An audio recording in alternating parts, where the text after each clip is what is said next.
So in this video, I wanted to talk about some of the suspicious actions within the footage.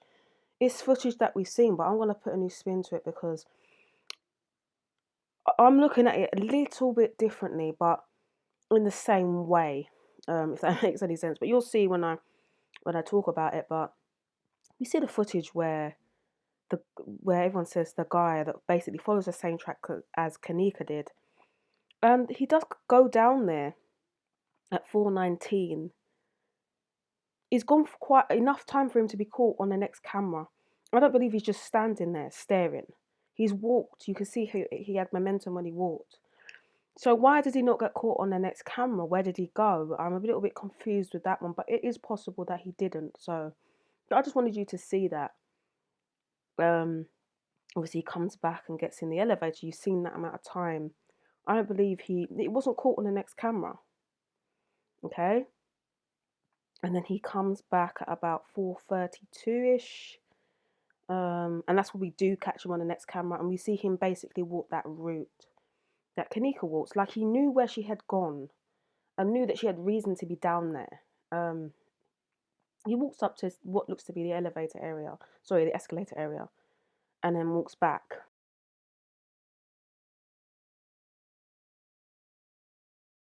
Just bear in mind that he is the first person that comes down to the lower level to look for Kenneka. He doesn't look in any of those doors along this hall or anything. He looks as if he knows where he's going, as if he's kind of familiar with the hotel. And Kenneka does seem to be a little bit familiar with the hotel, and her friends also. Kenneka doesn't fall or look around as if she's confused in too much. And she's not as intoxicated as much as people are making out, because if she was as intoxicated as people are saying, she would have been passed out in one of those halls and she wouldn't have got as far as she did. So yeah, just keep that in mind, that he's obviously the first person that looks for her on this level, and it's like he knows where she's gone. He's not looking around as someone would if their friend had gone missing. I just thought, remember who he came with. He entered the building with Mike, who there's suspicion around.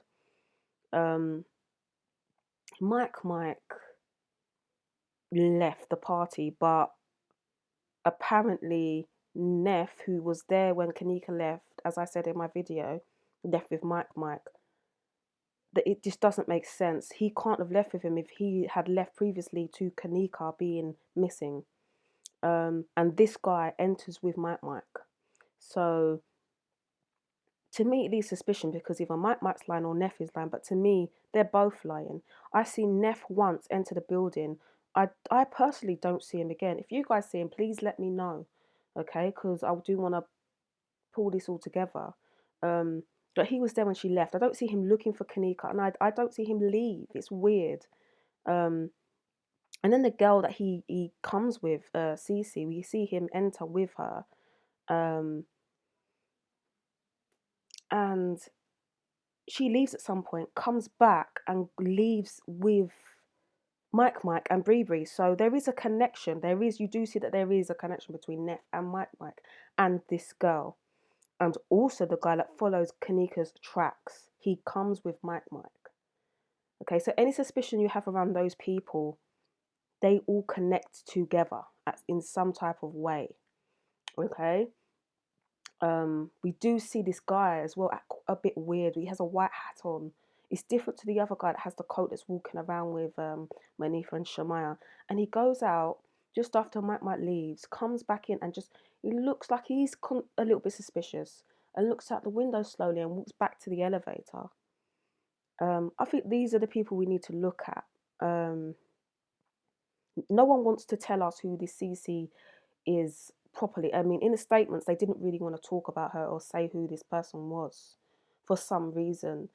Bre Bre leaves with her, but Bre Bre doesn't mention that she leaves with Mike in the statement. Okay? I'm starting to feel like it could be an alibi. Mike left the building, but did he actually leave? Because we see the guy in the white hat looking out the window like he's checking for something.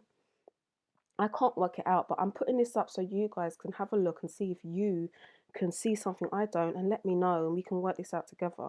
Because this little situation You know, the fact that he has connections with Mike and he follows her route also, and she looks as if she's going somewhere, like she knows where she's been before, or she knows where she's going. It's very interesting to see them take that same route, even though he didn't go in exactly the same places or whatever.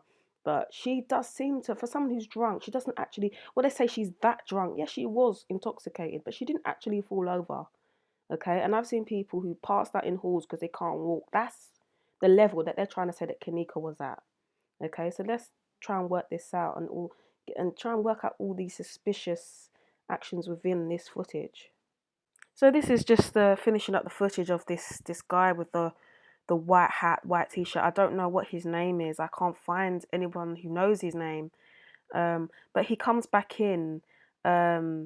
Look, stands by the door like he's waiting for someone. Remember, this guy came with Mike, and Mike has just left. But it's just odd. He hangs around the lobby. He could be waiting for Mike, but Mike doesn't turn up. So I don't understand why he'd be hanging around. He could be waiting for someone else. But he does end up going back to the elevators and doesn't come straight back down like someone's waiting for him. So just from his actions, it is a little bit odd. So if anyone has any reason for this, please let me know.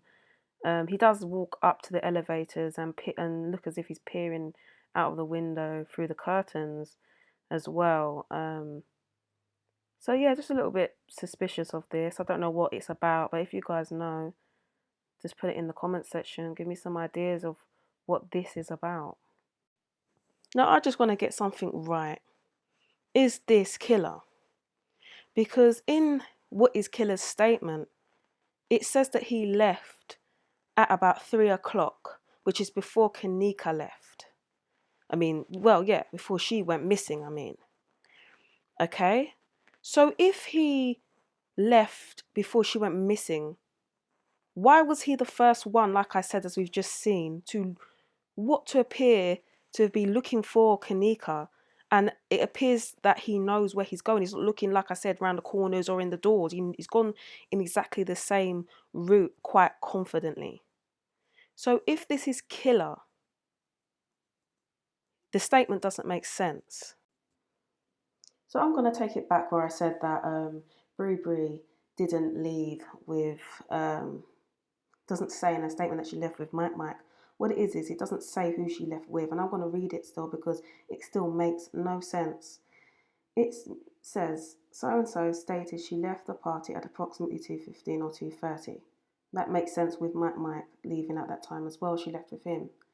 And it says, so-and-so stated that somebody needed a GPS to go pick her up, her friends, her, okay, female. And she did not have a GPS on her phone. Somebody left with somebody so somebody could use somebody's GPS. So they're indicating that somebody else came with them too, which would be Mike. They leave in Cici's car. The description of her car, I found the footage on the rare car park footage of her car.